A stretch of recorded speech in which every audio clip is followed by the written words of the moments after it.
So what are we doing this episode? I don't know. What could we possibly talk about? Well, we got a little downtime between She-Hulk, so I think Right. this is a good time to do a nice little speculation episode. Oh, that sounds good. Yeah, we're going to speculate what's going to happen on She-Hulk with Wakanda Forever, the Marvels, Fantastic Four, X-Men, Avengers. So we're just going to kind of just bat some ideas around, see what makes sense, and talk about what doesn't make sense, and hopefully come up with some speculations that be semi-accurate. We don't have a good track record with this, but we'll just have to see. Well, everybody loves speculation. It doesn't matter whether you're right or wrong. So Yeah, it's true, and I think some of our speculation will be informed. At least I hope so. Mostly yours. Yeah, somewhat. Yeah. I don't know. Let's start with She-Hulk. All right, so She-Hulk comes out on the 18th. They moved it to Thursday, so most of those Marvel shows came out on Wednesdays, but this one's going to be on Thursdays. Yeah. I'm not sure why the change. Loki is what started the Wednesdays trend. And then, yeah, I don't know. But it's 6 episodes, and we've already seen a couple of interesting things come from it. We saw some trailers. I saw a kind of extended trailer, so they're releasing some stuff pretty fast. So we have a good lots of clips on YouTube. Yeah. Lots of clips, and I'm avoiding all of those. Yeah, so we saw some good information. Here's my first prediction. Let's talk about this. Okay. So we know that Bruce Banner, the Hulk, was injured during Endgame. His arm was like destroyed. His left arm was destroyed because he did the snap with the Infinity Gems. And we know in Shang-Chi that Banner was back to human form, but his arm was in a sling. Do you remember that? I do remember that, yeah. Okay. My theory is the clips that we see with Banner training Tatiana, She-Hulk or Jennifer, whichever one. Let's just call her She-Hulk. The clips you see where Hulk is training She-Hulk is before Endgame. Interesting. And we're going to see that training montage, but then we're also going to find out what happened to Hulk as far as like, I think that he's not the Hulk anymore. I think he's back to human form. And that would kind of explain why She-Hulk is even here. Because like, I think that having 2 Hulks is kind of redundant, but having She-Hulk there at filling in a void that the Hulk can't do anymore because he's not the Hulk anymore could be interesting. What do you think? Well, that's an interesting idea. I'd never thought of that. I guess your timeline makes sense. Because his arm is completely healed in all the stuff we've seen, but it doesn't make sense. Like, because his arm is damaged at Shang-Chi, what, did it heal and then he become the Hulk again? Like, it doesn't, there's a lot. And like, plus, we know that she gets his blood mixed into hers during a car accident. When did that happen? So I'm really feeling that that's all prequel stuff. And like, and we're going to see a post Endgame world where Banner just isn't the Hulk anymore right now. Yeah, you might be right. But you're making me sad by saying Banner's not the Hulk anymore. Are you saying like he can't Hulk out anymore, or he's no longer Professor Hulk? Well, in the comics, it's okay for heroes and superheroes to lose their powers, gain them back, get changes. Yeah. This is typical. No, fans don't like it, of course, but it allows it allows for some interesting storytelling. And how can he lose his Hulk ability? That doesn't make sense. There's been lots of times where Banner lost it. Has it ever made sense? Yeah, and here's why. Why. Yeah. In the comics, Banner's abilities are based off of emotional trauma. So the idea is that Banner was abused as a child, and when you get exposed to gamma radiation, it causes your emotional issues to flare up in a physical manifestation. So, for example, She-Hulk probably is not going to. Well, first of all, the MCU is not doing with the Hulk and the Hulk mythos as the comics did. So we have to kind of excuse that. But in the comics, there are lots of times where Bruce Banner comes to terms with his issues, and the Hulk kind of just goes away for a while. He gets de-gammaized, so gamma radiation just goes away from him, so he doesn't have the abilities anymore. It happens all the time. There's been lots of times where other characters have become the Hulk. There's been times where he could become the Hulk whenever he wants to. So there's lots of changes. So this is not abnormal. The whole gamma radiation wearing off just doesn't make sense to me at all. Well, I mean, if you're writing a comic and someone says, "Hey, you can write 12 issues of this comic book," you want to do something different. You don't want to do the same thing over and over and over again. Right. Yeah. So it's a lot of, and then when the Hulk does come back in the comics, it's always exciting, it's always new, it's always fun, right? Yeah. So it's not odd for that to happen in the comics. Yeah, here's my problem with your prediction. So, okay, if this is all a flashback and he was training her as Professor Hulk before Endgame, right? That's what you said, right? Mm-hmm. Where's She-Hulk been? She's just been doing nothing. She hasn't been doing anything. Yeah, she hasn't been in anything else up until this point. Well, the trailers have said that she doesn't want to be a superhero. She wants to be a lawyer. Yeah, and so maybe she's going to be a superhero by the time this episode's over. Oh yeah, but maybe something happened to make her have to be something. Maybe something happened to make her have to show up, like the Hulk's missing or something. She-Hulk as a lawyer conducting cases would have been something we had known about if that was happening since before Endgame. I think that the She-Hulk aspect of the character is like something she suppressed, and then she had to show it for some unknown reason. That's just speculation. So we don't know for sure. Yeah, but I'm almost positive that and like another thing that's interesting about the She-Hulk show is if you look, there's probably going to be a guest star every episode. Yeah, that's what I was getting ready to say. That's my only speculation for this is based on things we've seen, it seems like it's going to be cameo heavy. Mm-hmm. Very heavy. And I hope that doesn't wear me out. Mm-hmm. It might make you interested. Yeah, I don't know. We'll see. Yeah, right now, looking at IMDb, we've got Mark Ruffalo, of course. We have Daredevil. Charlie Cox as Daredevil. We have Tim Roth playing Abomination. Benedict Wong playing Wong. That's already a lot, just for cameos and that's what 4 cameos in 6 episodes. You know, 9 episodes. So we do have 9 episodes this time. It's 9. Oh, my fault. Okay, so 9 and then episodes. There's Titiana, who I don't really know much about, but I guess she's going to be the villain, maybe.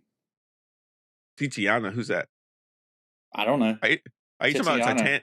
That's not how you say it. It's Titania. Titania. Okay. Yeah, Titania. She's going to be a villain, but it's going to be. I don't know how much villain. I don't know how much villain it's going to be. Like we don't really know the big story arc of this either. I do speculate. Another speculation. I do speculate that this is going to be more of a jumping board, more of a connection to the rest of the MCU properties than Miss Marvel was, than Moon Knight was, than the others were. I think this is going to be the series where you're like, okay, this series is connected to the MCU. This series is starting to show off all kinds of cool stuff. This series is trying to fill in some gaps. All right. Versus the other ones that did not do that. So, yeah. Do you 100%. Think that like Jonathan Majors or Kang is going to show up in this at all? No. I think that there's going to be some movement towards forming an Avengers team of some sort. Don't be surprised if Sam Wilson's Captain America might make a little flyby. Oh, maybe there you go. I see what you did there. Yeah, it could be. And Ant-Man's going to come out soon, so maybe they're going to do a little Ant-Man cameo. Maybe they're going to mention Wakanda a little bit. We don't know. But this show, it feels like this show is going to be that kind of show that's going to really want fans to understand that's connected to a larger thing versus the other ones that just was self-contained. Because we already saw this one's definitely interconnected. Yeah. I mean, we are. Did you see the still of the new Daredevil costume? I haven't. I saw a clip that shows him from the front with that new golden mask, and I don't like it. Okay. It's tied to a larger story, so don't. Okay. Don't I just hope he gets back to something a little bit less flashy. Okay. We'll see. All right. He's a Daredevil. He works at night. He doesn't need shiny stuff. I read somewhere that Daredevil is going to be an intricate part of the show. Like he's going to be in more than one episode. Because Matt Murdock is a lawyer, so maybe that's going to be some part of that. I don't know. Yeah, maybe we'll get Matt Murdock in one episode and Daredevil in another, or something like that. Maybe. I wonder what the case they're going to talk. Like they have a case. There's some kind of law lawsuit or something going on where she's actually in the courtroom. I wonder if it's tied to some kind of incident that we've seen before, because we do know that the abomination there is that something to do with it. Here's one way you could split this show up, or this series up, is you could have like the first third being the Hulk is training her and she's becoming She-Hulk. And then you could have the middle third being her as She-Hulk attorney at law. And then like the last third could be where, okay, now she's finally a superhero and she's like doing stuff. Mm-hmm. But that seems like it'd be boring to me. Yeah. So I hope like the first 3 episodes are where we get training, attorney at law, and then like the last 6 episodes are, if not she's already a superhero at the beginning of the 6th episode, then it's a very quick transition. I'm kind of concerned about the 9-episode length. That's a lot to fill in. Well, but the 6th episode length has been too short. Yeah, I agree with that. Yeah, so. Mm-hmm. I almost feel like 6 is too short, 9 is too long. I feel like 8 or 7 fits a lot better. We'll see. Yeah. Okay. All right, next up. What's going to happen during Wakanda Forever? So we've kind of talked about this already. I have a pretty solid prediction about what is going to happen. Do you have any predictions, Mike? Any ideas? I really don't know. I've got a hope. My hope is that Shuri is not the Black Panther. And I've got two things that I hope, or 2 people I hope do become Black Panther. So who's that?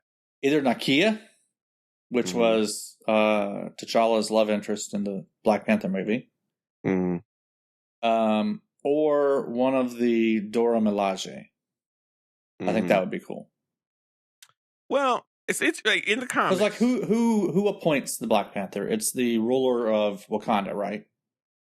No, it's I think it's tied to birth. Like it's a family right. So but like, sure. Didn't what was T'Challa's father's name? T'Chaka. He was Black Panther before. He was Black Panther before him. But didn't he like kind of bestow it upon T'Challa? Yeah, because it was his birthright. Okay. You know.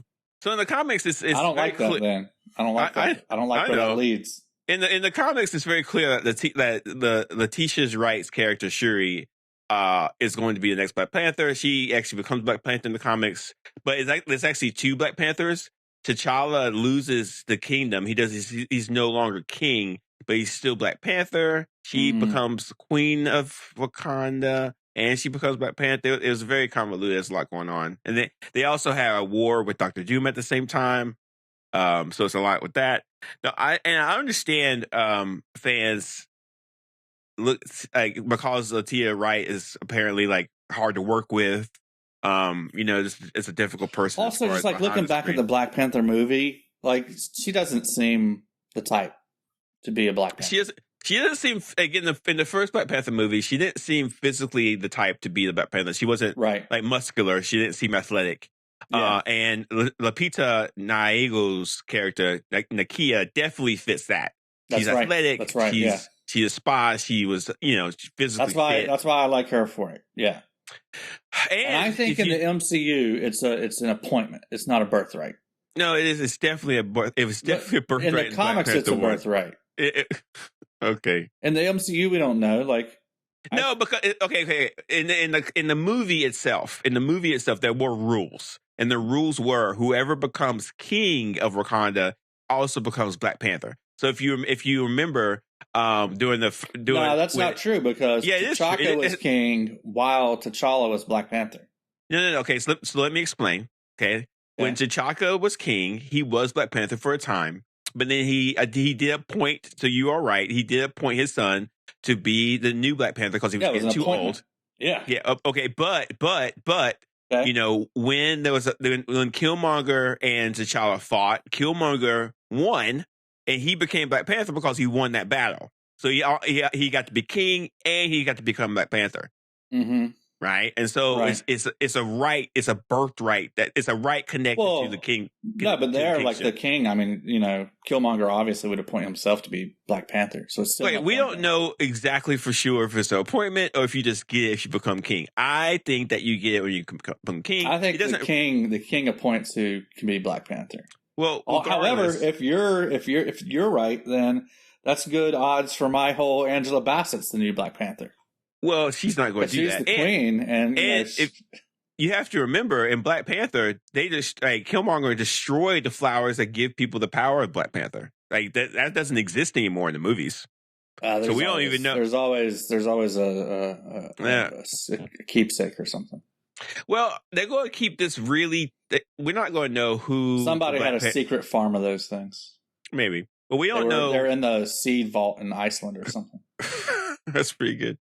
We're not going to know who the new Black Panther is until the movie comes out. All right, but if you had to for your podcast say who it's going to be, who would you put your money on right now?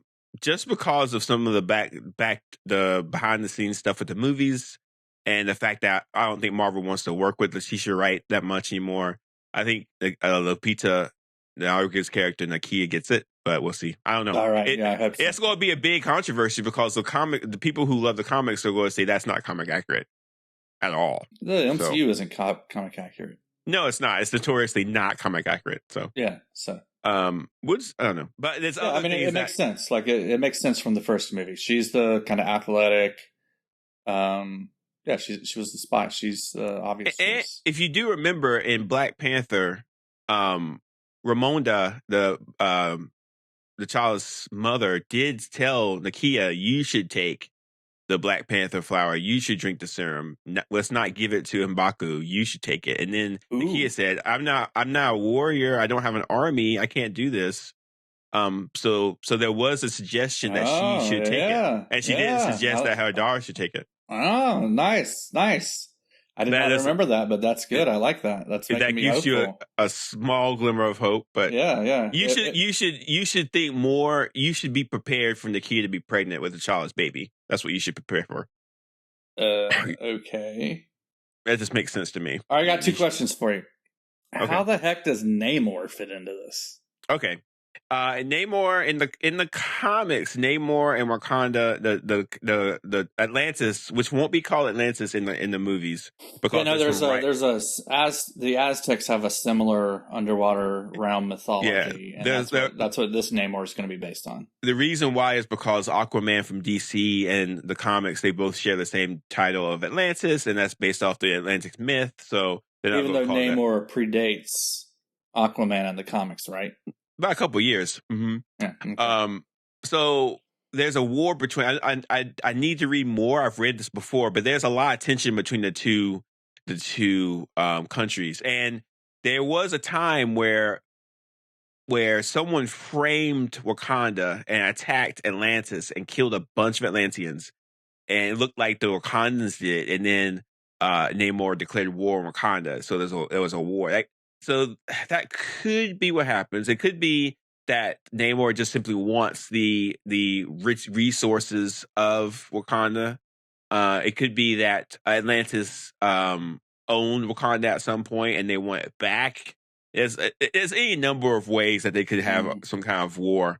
But in the comics, this is a rich rivalry between Namor and Black Panther. This is something that happens for a long time. And these two characters, the Black Panther and the Submariner, Namor, are very powerful characters, not just from a superhero ability level, but from a personality level. They're both very aggressive. They're both very territorial. They are both very steel-willed.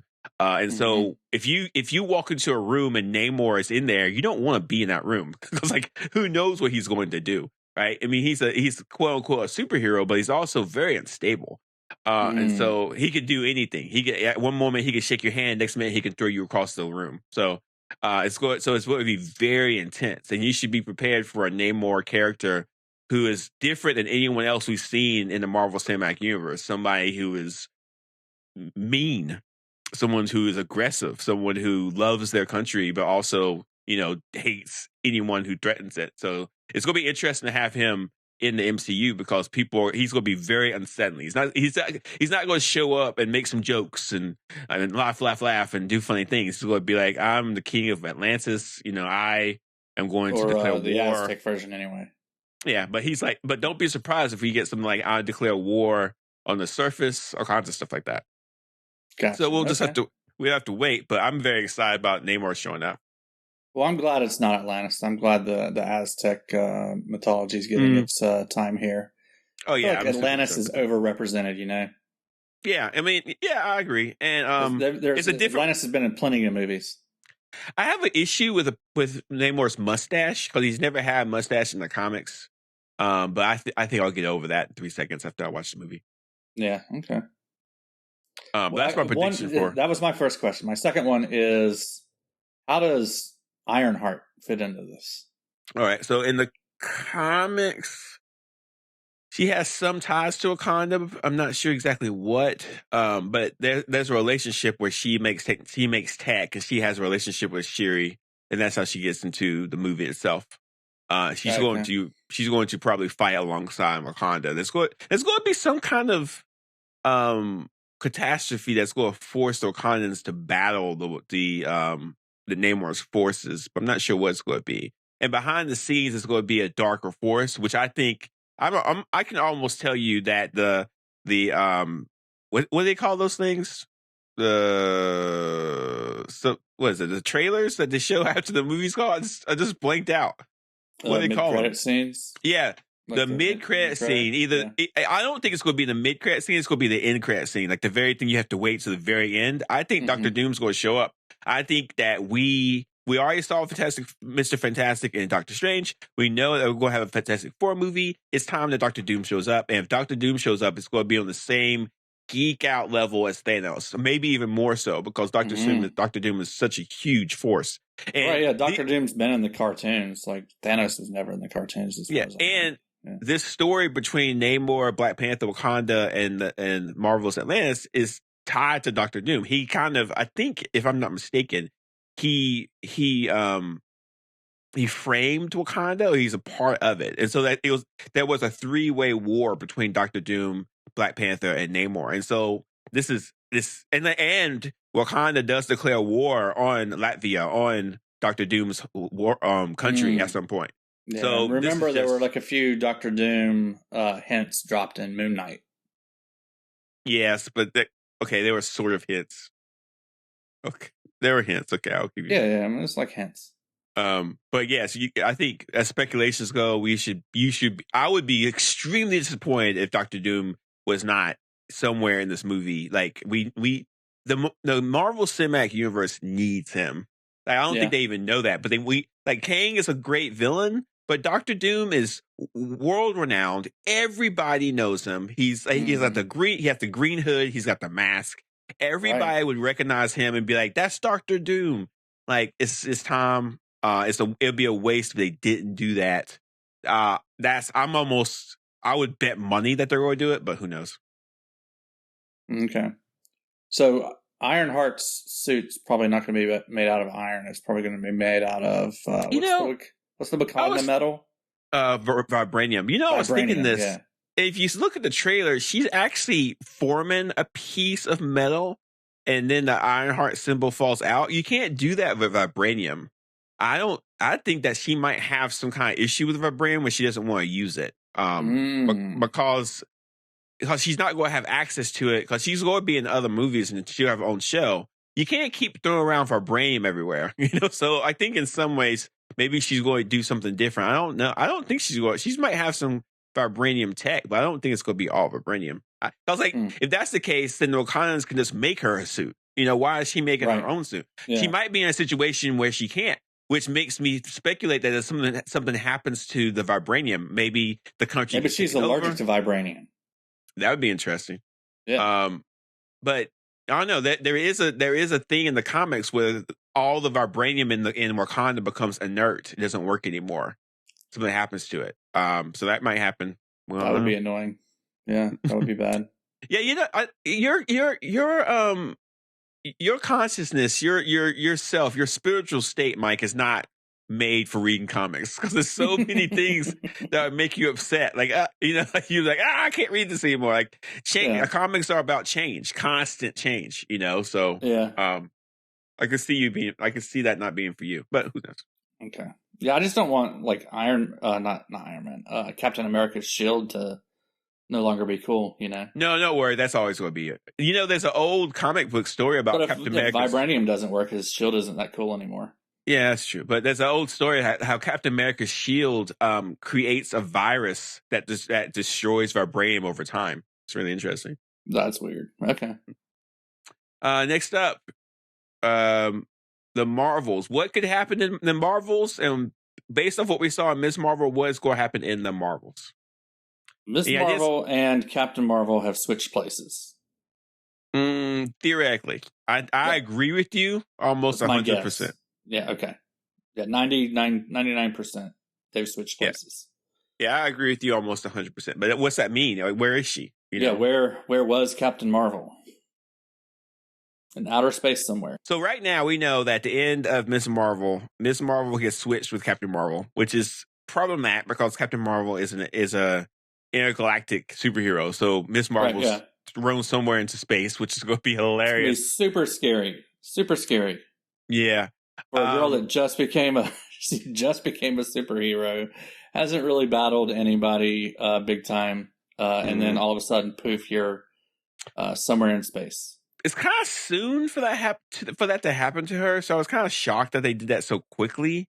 Yeah. But Marvel understands that they have a really good thing with Ms. Marvel and the Marvels. They know they have something good going on. They're going to capitalize on it as fast as they can before it kind of wears off. Okay, so from a storytelling perspective, you have Captain Marvel on Earth. She's going to try to get to where she was as fast as possible to find Miss Marvel because she knows that's where she's going to be. I think there'll be a hilarious scene with Captain Marvel interacting with Miss Marvel's family. That would be really, really funny. I hope they do that. Right. But it's called the Marvels for a reason. It's not just going to be Miss Marvel and Captain Marvel. It's also going to be Spectra from WandaVision. She's also going to, I don't know what official name they're going to use for her, but she's also going to be in this. It's going to be the three of them. It's going to be about Monica Rambeau, right? Yeah. It's going to be about all three of them. Right. And the reason why is at some point, Miss Marvel, I don't think Miss Marvel never is called Captain Marvel, but Monica Rambeau definitely is called Captain Marvel.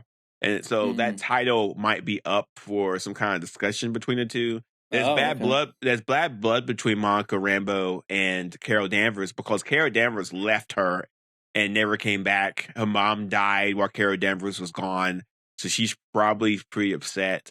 And if you remember from Doctor Strange, Monica Rambeau's mother was Captain Marvel when we watched that. So what's going to happen? I don't know how much this is going to be connected to the Kree. It might be connected to a lot. I kind of feel like because of Miss Marvel's abilities, we need a pretty solid place to call home. So I think this is going to be based on Kree-Lar or one of the Kree home worlds, and it's going to be like the Marvels versus the Kree and some kind of big galactic battle. I don't think this will be anything bigger than that. But it could be. I don't know. There was some mention when some people talked about the Marvels that there would be a character in the movie that would rival Captain Marvel's abilities, and there's only a few characters that could do that. For example, Adam Warlock, but he's going to be in Guardians of the Galaxy 3. And so that's after the Marvels. Yeah, Silver Surfer, but I seriously doubt they're going to show him. That would be awesome. That's some super speculation. I don't think it's going to happen, but that would be amazing if Galactus shows up. I would love that. Oh, yeah. I would flip that. That would be super surprising. There is some history with Galactus showing up and eating planets. That would be kind of interesting. That'd be kind of cool.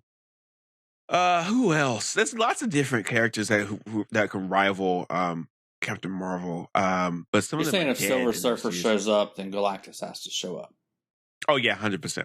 Okay, that has to happen. Right. But I don't know who that's going to be. But my speculation is that all three characters, you got Monica Rambeau, Ms. Marvel, Captain Marvel, they're all going to be together. They're going to work together as a team somehow to deal with this galactic threat. We're going to get some answers to the Bangle, because the Bangle is what did this. The Bangle pulled Ms. Marvel away and switched them out. That Bangle is definitely connected to Kree technology or some kind of technology somehow that's connected to Captain Marvel. Captain Marvel is definitely connected to the Kree. We're going to get answers to that Bangle at some point in time. And maybe the 10 rings. Okay, I don't know. I do know. I saw the little thing you posted on Twitter about the 10 rings and the symbols. Mm-hmm. Maybe, I mean, for the listeners, the Bangle was found inside of a temple. On the floor of that temple was the insignia of the 10 rings.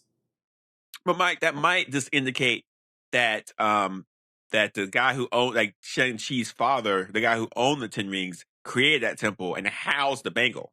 We don't know if the 10 rings necessarily are connected to the Bangle. It could be that he found the Bangle. There's some kind of connection. Yeah, it is some kind of connection. If there's some kind of connection to Shang-Chi, the 10 rings, and the Bangle, and Miss Marvel, Captain Marvel, Kree, all that stuff, that'd be amazing. That's a lot. And so, I don't know. But we know there's a connection between the 10 rings and the Bangle. I hope there's, like, the 10 rings, the group, and the Bangle, because of that insignia. I hope there's a connection between the Bangle and the literal 10 rings. I know. We might get some answers in She-Hulk, because Wong does show up. So maybe he'll talk more about that somehow. Yeah, maybe. There's not much to speculate with Ms. Marvel, with the Marvels, because there's so many different places they can go. Maybe one of the cases that She-Hulk tries is against that rogue damage control unit. Maybe. I don't know. And going back to She-Hulk, I'm very curious about the case they're going to try.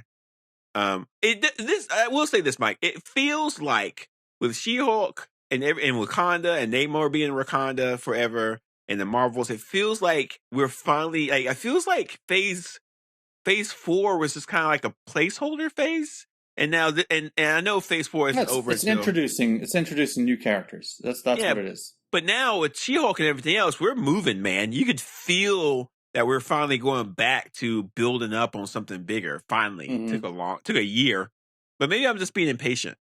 You know. Yeah, you gotta introduce these new characters and then tie them together. But anyway, so I don't have a whole bunch with the Marvel. You know what I was thinking is somewhere like in the middle of the She-Hulk series, they could have a couple of episodes where it's just a like kind of a typical lawyer show, and it's one case per episode. I don't know. Maybe. that could be really good. That could be really good, or it could be really bad. I don't know. It might be the design of the show. It could be a case of episode. It could be. I wouldn't mind that, like a Law and Order kind of thing. Yeah, like a Law and Order Marvels edition. Yeah, I wouldn't mind that. Right. Going back to Marvels, there's not a whole bunch to speculate, but I do think that people should. But we know who is going to be in the thing, and they showed something at CDC. San Diego Comic-Con. They showed something. We don't know what it is because they keep it a secret. But somebody saw something.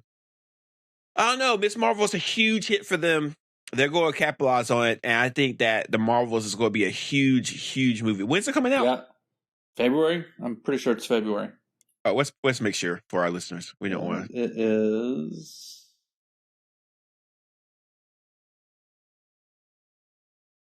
2023 is what IMDb is telling me. February. I'm pretty sure it's February. Let's just say February. Yeah, I think it's February. It's February. Around my birthday. That's great. You know how soon they can correct us. You know how soon that is? Right now, however, IMDb is telling me the release date is June 10th, 2023. That's too far. There's a movie that comes out in February. There's something that comes out in February. Yeah. I think it's this. Hang on. I got this whole thing here. Okay. Okay. No. Ant-Man comes out in February. The Marvels comes out in July. We gotta wait till July, man. That's a long time between Miss Marvel and the Marvels. That's a long time for Kamala to be stuck in space. Like, what's she doing the whole time? Right. Yeah. Oh no. Okay. Is she just going to be? Is she just going to be there for like 8 months, almost a year? Is she a senior in high school? She's going to miss her senior year. I'm very concerned. I think we're right. All right. Next up, how are they going to incorporate the Fantastic Four? So they already have a little bit. Explain yourself. Doctor Strange, Mr. Fantastic shows up. They have shown that they from an alternate universe or alternate multiverse. They've shown that there is a Fantastic Four somewhere in the ideas, right? But they don't exist in our MCU yet. Okay, so here's my question, Mike. Are they going to establish that the Fantastic Four have always been around and they're just going to kind of show up? Or will they create an origin story for the Fantastic Four where they get their powers? I think we're going to go the origin story route, but I hope that we don't have a whole movie with an origin story. We've seen it so many times. We could get an origin story like in a mid-credits role or inside of a TV show, maybe. Something. We don't need a whole movie that's an origin story for Fantastic Four. It needs to be different than anything we've seen before. We've already seen two movies, two big budget movies that have given the origin story of the Fantastic Four. One was the one back in the early aughts that had two movies, Fantastic Four and then Rise of the Silver Surfer, Fantastic Four, and then the one that came out with just the four insignia that was terrible that nobody watched. So I saw it, but it was not good. Yeah, they can't do it like that again. No one wants to watch that. I think the Fantastic Four origin is kind of dull. It's like not interesting. It's like not worth watching. I mean, you could fit it in a post-credit scene, right? You could fit it in a post-credit scene. You could fit it into a credit scene where, like, the credits roll for the start of the movie, and we get some montage. Yeah, you could do that too, right? Yeah. It doesn't feel. I don't want to see that. And I don't think audiences want to see either. I think what we want to see, what will happen, and this is just a theory, is that there's a couple things that happen. Okay. I'm going to give you the scenario that could happen that makes sense. And I'll give you the scenario that I get excited about. Okay. You ready? Okay. All right. Here's the first scenario. The first scenario is that at some point, let's say one of the mainstream characters in Marvel right now, let's just say Captain America, like Sam Wilson, he goes through something, he needs some help, and the government's like, listen, we have people that can help you, but it's top secret. And he's like, well, who are they? And then all of a sudden he meets the Fantastic Four, and then he's like, where have you guys been? And he's like, well, we've been around, but they didn't want us to do stuff. And so then they become more mainstream. That's one way to do it. The other way is that we are dealing with the multiverse. We get a Fantastic Four from a different universe that comes here. That fits in with the saga that we are apparently in, the multiverse saga. So maybe you're right on that point, but I don't like it. We can't have another origin movie. No one wants to watch it. And every time they do it, it's bad. I think it's a really simple origin story. Nobody wants to watch that. I know. Nobody wants to watch it, so just make it a post-credit scene at the end of some movie, whatever movies, like right before Fantastic Four comes out, or maybe 2 movies before it comes out. Just put the origin in the post-credit scene.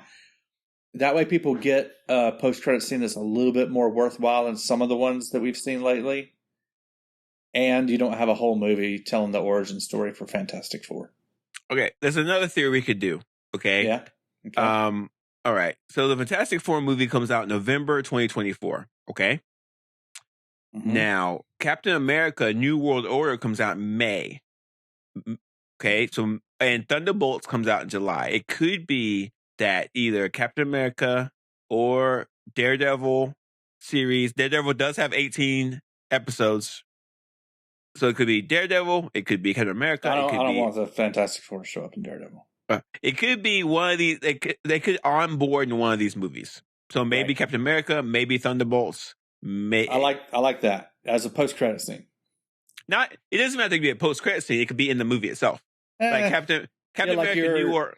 Your idea where they need some help and there's this secret government. Yeah. Yeah. I know for a fact in my heart that the reason why the Fantastic Four movies don't work is because no one wants to see that origin story because it's boring. 4 people fly in space, get hit by some radiation, fall back down, and they have superpowers. No one cares. Period. Perfect mid-credit, post-credit scene. Actually, it's got to be a post-credit scene. It can't be a mid-credit. It feels like but it's a perfect post-credit scene. They can incorporate the Fantastic Four's origin in a number of different places. They can incorporate into Secret Invasion. They can incorporate into Loki, Ironheart, Captain America. That wherever they're going to do, it's going to be different. And I have this feeling that Marvel is going to try to make the Fantastic Four movie a huge, huge, huge hit. And so it could be. Like it was a pretty big hit when Fox had it. The first one. Was it? I think so. I loved it. I didn't watch it in theaters. Chris Evans says, I don't think I've ever seen it. I don't think I've ever seen the first Fantastic Four. You haven't seen Chris Evans as Johnny Storm. I saw pieces of it, but I didn't watch the whole movie. I saw Silver Surfer. I saw the Silver Surfer one because my sister wanted to go see it. I definitely saw it in the theaters. Yeah. Boring. But here's the problem. I guess here's where we find out that I'm more of a comic book fan than you are. That's not true. Or at least a comic book movie fan than you are. That's not true. Okay. You've never seen the first Fantastic Four movie, have you? The one that was like a TV movie or something? Yeah, it was awesome. No, I've not seen that. It's awesome. It's terrible. It's like you should find it, get your family together, get some popcorn, and be prepared to laugh nonstop for 2 hours. I have seen all of the Fox Fantastic Four movies, though. It's the worst, best movie you've ever seen. Anyway, so I think that they're not going to waste time with the origin story. I think they're going to incorporate perfect post-credit scene. That's the way they should do it. I don't think they're going to do that. My mind is set. Kevin Feige, I know you're listening. Post-credit scene. That's the way to do it. All right, let's move on. Okay, when are we going to see the X-Men? When it comes out, that's when we're going to go see it. Let's see. They've got to slip them in somehow, right? Mm-hmm. We're going to see them before the movie. Mm-hmm. I just don't know where. Where are we going to see them? Okay. We've already I don't want them to show up in Daredevil. I'm gonna just go ahead and say that. I don't want to see them show up in Daredevil. We've got our first mention of mutants in Ms. Marvel. That was the first ever mention of mutants. Right. Namor is a mutant. So that will have to be mentioned in Wakanda Forever. More mutants in Wakanda Forever, okay. Well, it's going to be him.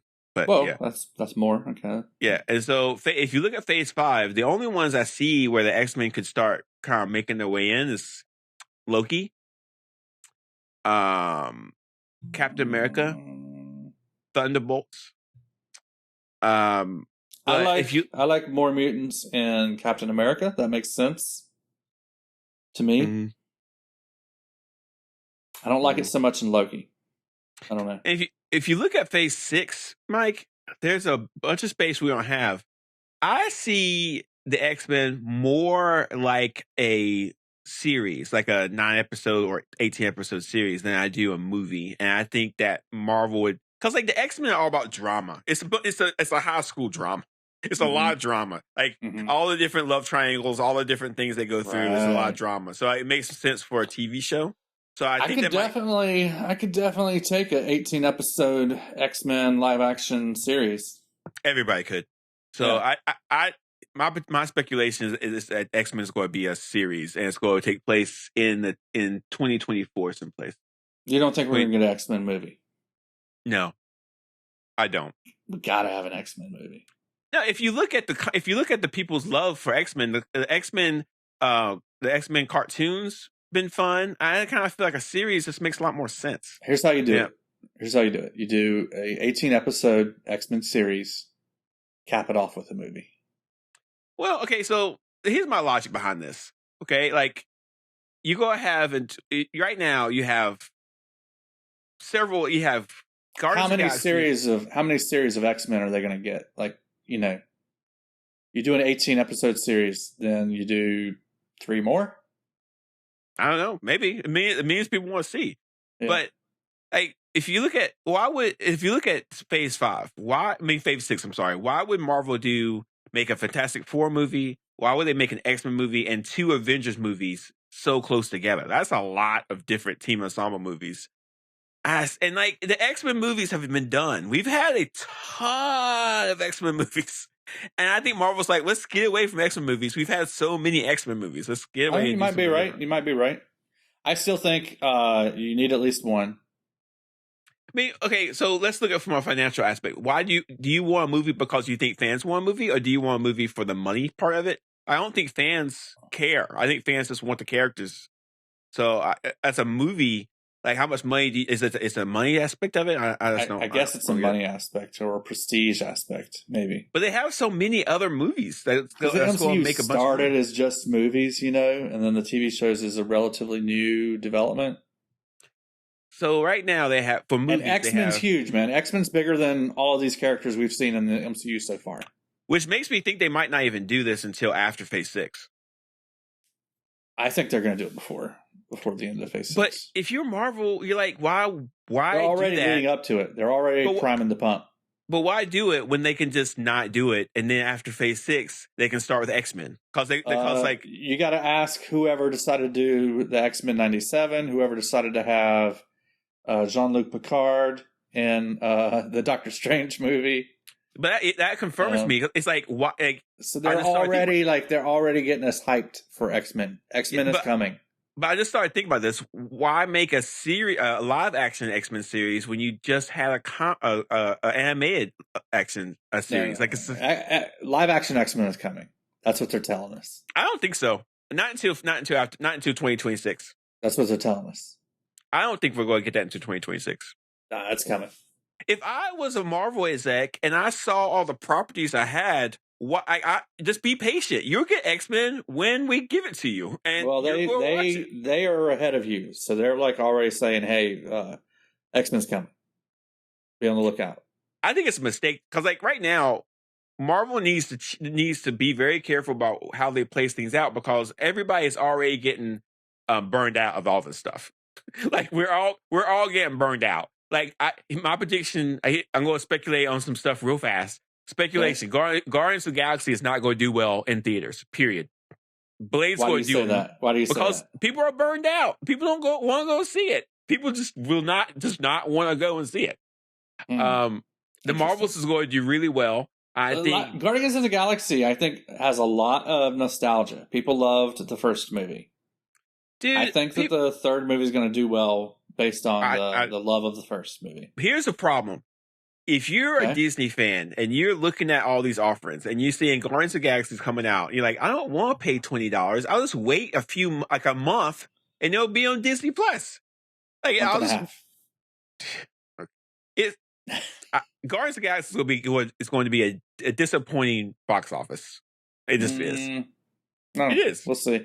I don't think so. I think it's going to be riding high. People are burned out and they need to take a break. I think the best thing that Marvel needs to do, it won't be good for our podcast, but the best thing Marvel needs to do is slow down.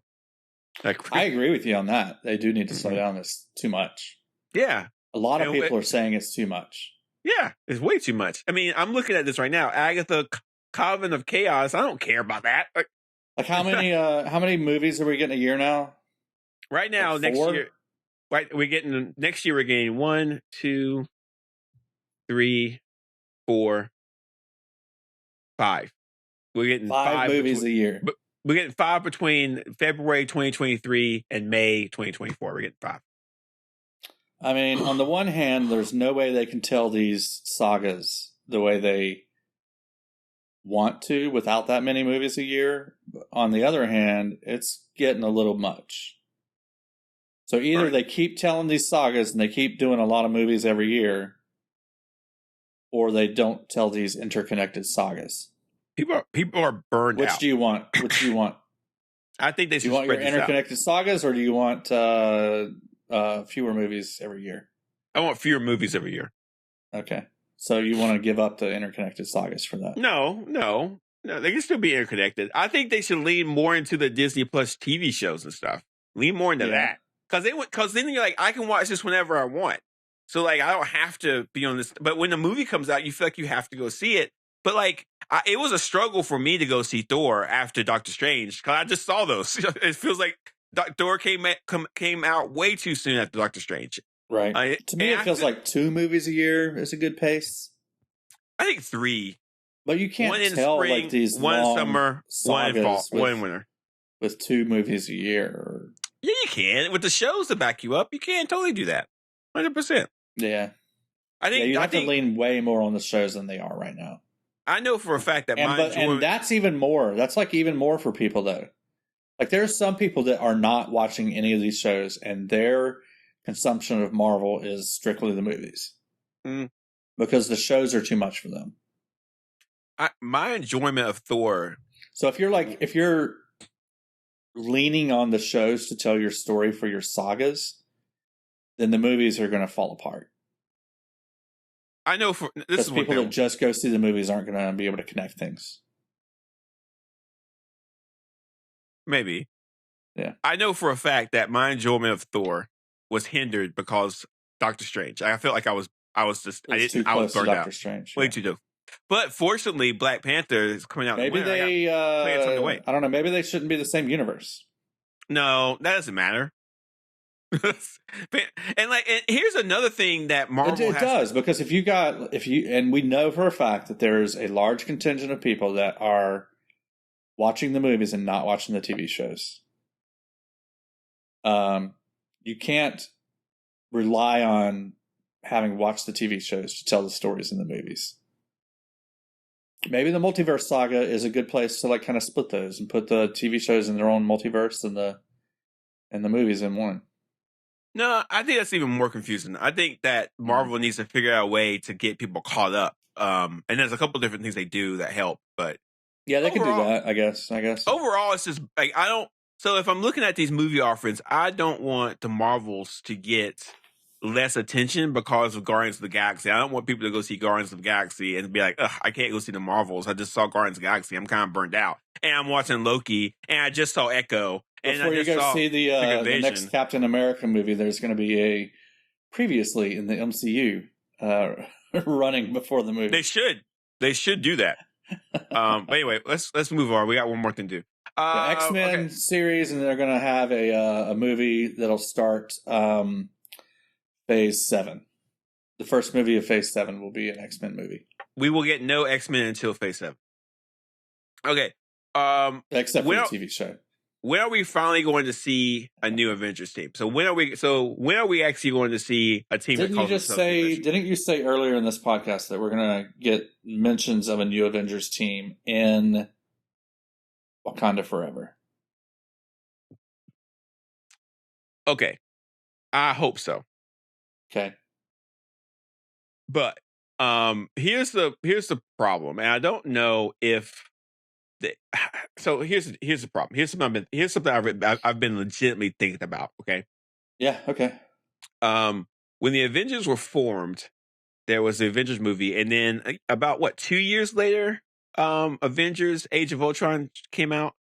So the Avengers were doing things together a little bit behind the scenes, story wise, and then Avengers: Age of Ultron came out. They changed, and then it was Avengers. It was kind of like a new group of Avengers with the Falcon and Wanda, and then they broke up, and then there was kind of like a not really a group of Avengers until Avengers Infinity War, and then we got Endgame.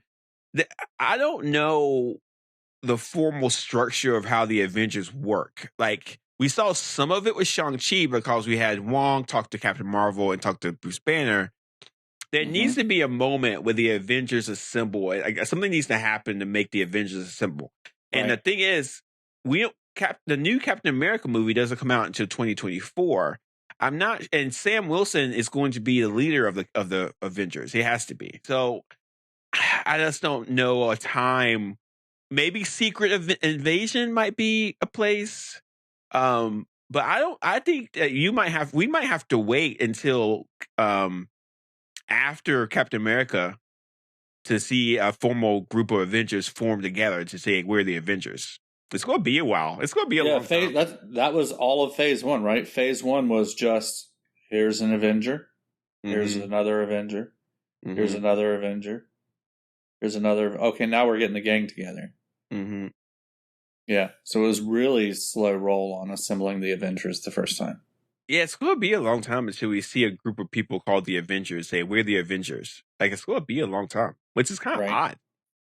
I think Phase 4, they just didn't really know what to do after Endgame, and it kind of moved, like, just kind of played around a little bit, but now it's starting to fill back up. Yeah, we need a break, but I just don't understand, like, with Kang coming up and everything else, like, there needs to be a formal team called the Avengers with leadership. And we won't get that for a long time. Yeah, but nobody knows about Kang yet. We will soon. You know about Kang. Everybody know about Kang. Everybody will know about Kang in February. In the MCU, nobody really knows about Kang yet. But in February, everybody's going to know about Kang. So, right. And then with Loki, everybody's going to know about Kang and Loki too. So, my speculation is we won't get a formal team called the Avengers for a long time, long time. Yeah, which is weird to me, but in the next year. No, I think in the next year. Well, okay, I'm looking at I'm looking at Phase 5. Where in Phase 5 will we get a team assembled called the Avengers?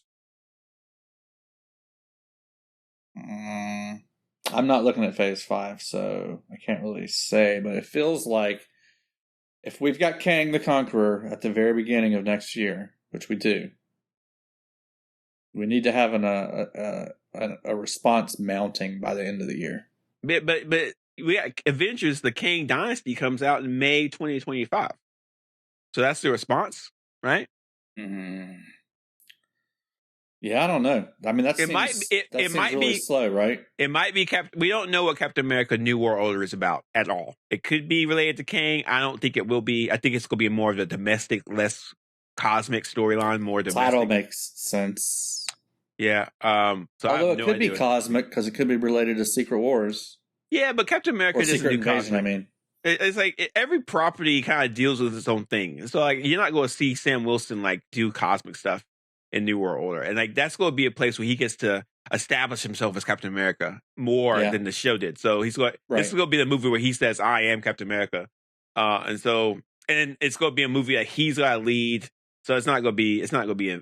One. It could be Secret Invasion. Could be a place where we finally get something called the Avengers, but I don't think so. I think that we're going to get a kind of like a place where everybody's going to want the Avengers and really wonder where they are, but we just don't get them until Avengers: The Kang Dynasty. I think that's going to be like finally the Avengers will come back. Let's go to the theater, right? I think they're going to save that Avengers assemble. Like they need to at least be starting to get the gang back together by the end of next year. Okay, so Mike, this is a question I ask my students a lot in creative writing creative writing classes. If a student asks for a suggestion, I always ask them this: do you want it or do you need it? Those are two different things. So do you want them to be assembled earlier or do you need them to be assembled earlier? I don't care really, but it feels like the story needs them to be assembled earlier. It sounds like a want. It sounds like something you want. I do not want Avengers. I don't really care. Oh, well, why? You know me. I'm king of the let's have less interconnected stories. So I really don't care about the Avengers at all.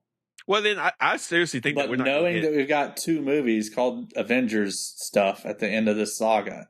In 2025, we're going to be getting a new Avengers. That's 3 years from now. The reason we're going to be getting a new Avengers is because of Kang. Right? It can't be any other reason.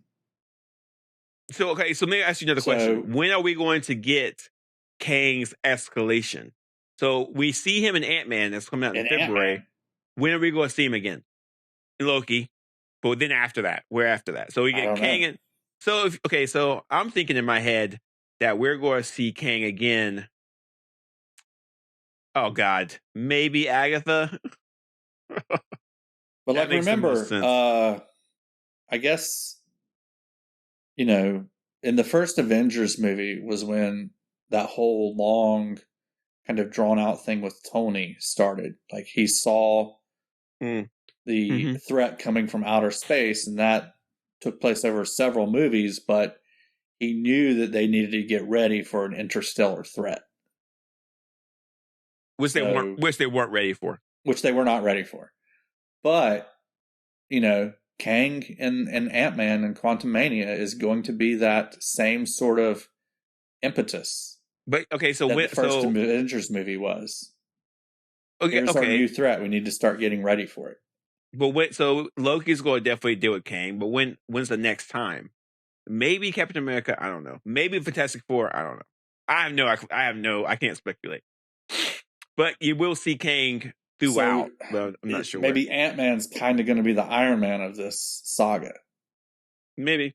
Where he's going to be the one that was exposed to the, impending threat. And he's now got to convince people, hey, remember we had the Avengers last time? We need them again. Okay, so here's something they could do with that. Just based off your theory. He's got to convince people. But this, based off your theory, what could happen is that in post-credit scenes, Paul Rudd's Ant-Man shows up. Maybe he keeps showing up. Like he shows up at the end. He shows up at the end of Secret Invasion. And everybody would love that. Paul Rudd in every post-credit scene from here until the end of the saga. Yeah. He shows up at the end of Marvels. Maybe he shows up at the end of Blade. He shows up in Loki. That could work. Dude, that would be fire. Everybody would love that. 1,000%. That's the only way, to be honest with you, based off what I'm seeing here with the movies rolling out, and based off of Marvel's history of using the post-credit scenes to build up to new movies, makes sense. We'll just have to see. That makes a lot more sense to me. Confirmed. Paul Rudd in every post-credit scene from here on out, or from Ant-Man and Quantumania on out. Yeah.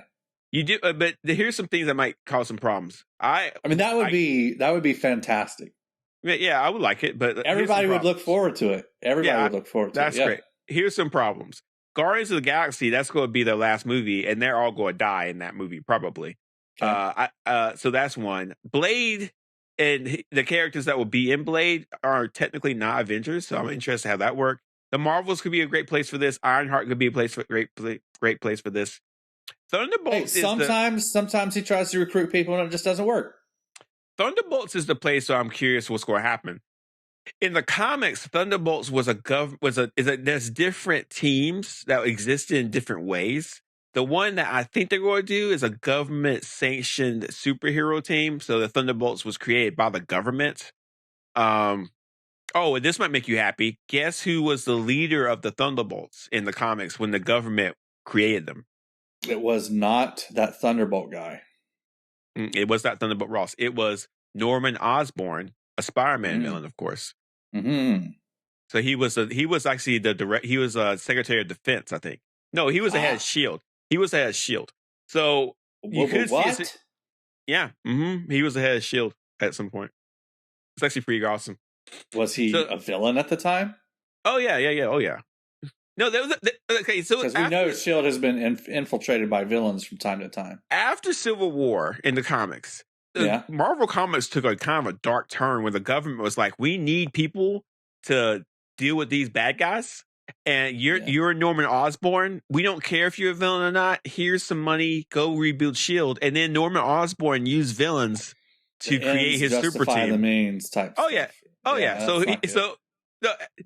I actually think that'd be kind of a fun movie. It's just like not fun, but kind of interesting to see if the Avengers aren't there, but we still need superheroes. Jay, the government creates. We've got enough of that in real life. I want the Avengers to be aspirational. Well, the Thunderbolts is not going to be aspirational. The Thunderbolts is going to be really, really bad. Okay. Yeah, I forgot about the Thunderbolts. Yeah. Okay. Captain America has to be aspirational, though. We need him. I feel like that all these movies in Phase 5 are going to be sort of like movies where we're like worried about the future, and then Phase 6 is where we're going to get these aspirational, hey, the heroes finally win thing. So, all right, that is our speculation episodes. Lots of speculation. Yeah. I'm loving the Paul Rudd one. I do have some news you can abuse. Are you ready? Oh, awesome. I'm always ready. All right, you have to go to the show notes, Mike. News. Go to the show notes and click on the first one. So we have Wanda could have been a lot crueler in Doctor Strange. There's a storyboard, a deleted storyboard, where Mordo of our universe goes after Wanda because she's a bad witch and he wants to stop her from being a witch. and she kills him, and then like shows his head to Doctor Strange in a very violent scene. She poofs his head into her hand. Yeah, and then she says, "There's the last person who threatened me," and it's Mordo's head in her hands. So gotcha. I kind of wish they would put that in the movie, to be honest with you. Huh. Yeah, interesting. Doesn't really fit with what we were told, but these things go through so many different iterations of the story. Yeah. So, but I think chronologically or canonically, the Mordor of our universe is dead. Like it's just one that killed him, but we just don't know it. Yeah. Next link. This is one specifically for you, Mike. There's some good news. There's some good looks at the upcoming Spider-Man Freshman Year. Click on that. We got some art assets. You get to see the art style. Ooh, interesting. It looks really fun. It looks a lot like Batman the animated series, which I'm very, very stoked about. Yeah. Okay. No. Yeah. This looks good. Okay. The first few art assets that we see were not super surprising or interesting, but yeah, when we get down to the man in green, who is this Norman Osborn, that's really good. That looks great. And then the one below that where we see Peter Parker in a hallway at high school, that looks awesome. Doesn't really look like Tom Holland that much. I don't think this is not going to be in the MCU like universe. It's going to be a separate I'm just saying they're not drawing inspiration there. I just thought that was interesting. But it looks good. Doctor Strange shows up here. Yeah, I'm pretty excited about this. I wasn't excited about this until I saw the art assets, and now I'm like, oh, this is something I can watch. Yeah, it's a new style. It's not really doesn't call back to any of the previous Spider-Man cartoons. Doesn't look like What If. Yeah, it looks like it'll be its own thing. That looks pretty good. And finally, James Gunn says that fans should prepare for a much more mature Guardians of the Galaxy. I have no idea what this means, but there's a link to the article. He says here, he said, this is much bigger movie than the other two movies, and it's a much more emotional movie than the other two movies, and it's a longer movie than the other two movies. It's bigger than how long is this? I cannot watch a longer movie again. I was just looking at like older movies. We need to get back to the 90-minute movie. That's too short. I want 2 hours. 90-minute movies are great. 2 hours is good for me. But there you go. There it is. Wow, James Gunn's X-Men movie. He's gray haired now. He has gray hair. This movie came out like he the original, probably just like bleached it or whatever.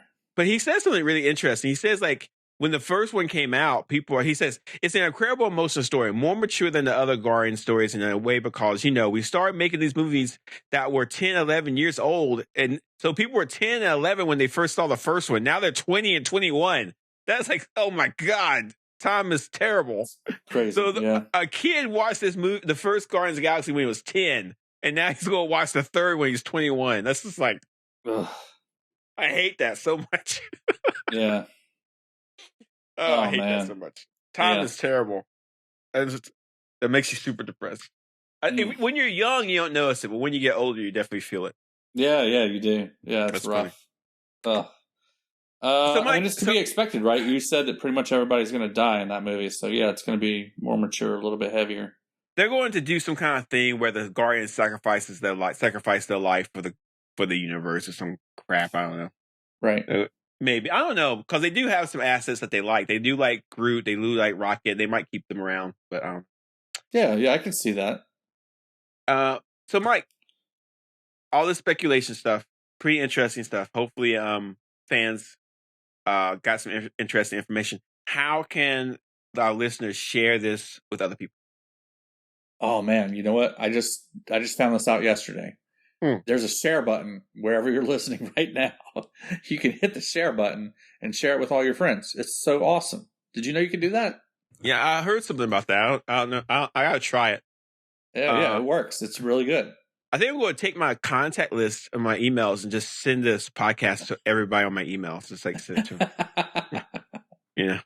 That's funny. Yeah. I'm sure they'll love that. Mm-hmm. Yeah, I think they'll love that. They'll only accept that with the good faith in which it's intended. Agree. Yep. Yeah. So we're not going to be recording next week, but then the week after that, we're going to start recording for She-Hulk. So we're super excited about that. Yeah. Full wall-to-wall coverage of She-Hulk. And then after that, we got some other stuff coming out. So it's going to be great. Yeah. After She-Hulk, we'll have to do another ranking of the MCU TV shows. So that'll be good. Yeah, 100%. And I'm hoping that the CGI of She-Hulk looks a lot better. So I'm looking forward to it.